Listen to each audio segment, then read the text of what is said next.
But it's not that difficult. Don't let these high-paying people tell you otherwise, because it's very easy to do. This is a complete crash course on how to start your own nonprofit. I see so many people wanting to start nonprofits, or they like do a lot of this, but they don't know how to actually do it. And that includes PACs, political action committees. I've been doing this for over 20 years. If you need help, hire me. This is the only free video about this that I'm going to give you, okay? You're going to need a name, a mission statement, and make sure that it's for public benefit. That's the whole purpose of a nonprofit. Political action committees are a little bit different, but they're still designated a 501, and then it's going to be a different C, okay? Every single state is going to be a little bit different. Let's just pretend we're in Florida, okay? You file just like you would a business, just like you would an S Corp, an LLC, a C Corp. You're going to incorporate the nonprofit. You're going to put your name, the address. Remember, everything is public with a nonprofit, so you want to put a P.O. box. Go to like the USPS, because they give you a P.O. box, but it looks like it's a street address, because the federal government does not like P.O. boxes. Once you have your address, your mission statement, your name, you filed, you need 3 board of directors, minimum of 3. You can't be related, you can't be married to them, okay, because that's a conflict of interest, that's a no-no. And remember, anybody that's a board of directors is a fiduciary agent to the nonprofit, meaning the IRS can go after all 3 of you. You all are equally responsible, so nobody actually owns a nonprofit. It is a collective ownership, if you will, a collective responsibility. You file your business license just like you would a business. But you file it as a nonprofit, right? You take that, then you're going to file an EIN number. That's through the IRS.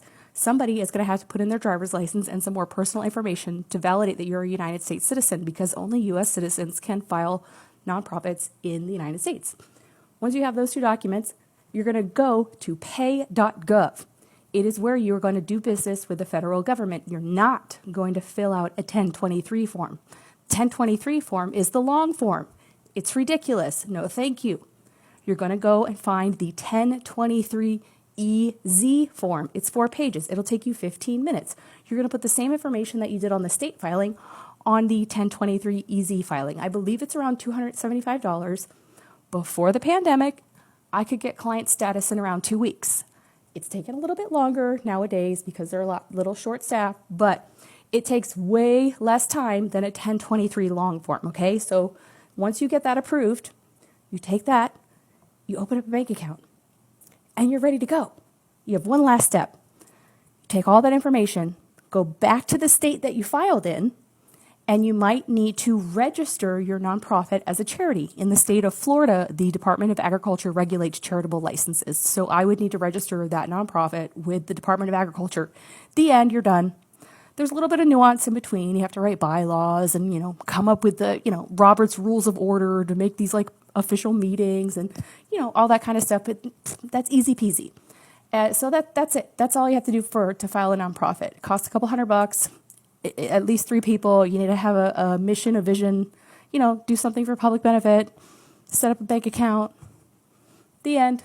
It's very, very easy. If you need help, you can hire me. This is the only free thing you're going to get. You can message me on Instagram or whatever, but I see a lot of people that want to start these things or do a lot of talk, but it's not that difficult. Don't let these high-paying people tell you otherwise, because it's very easy to do.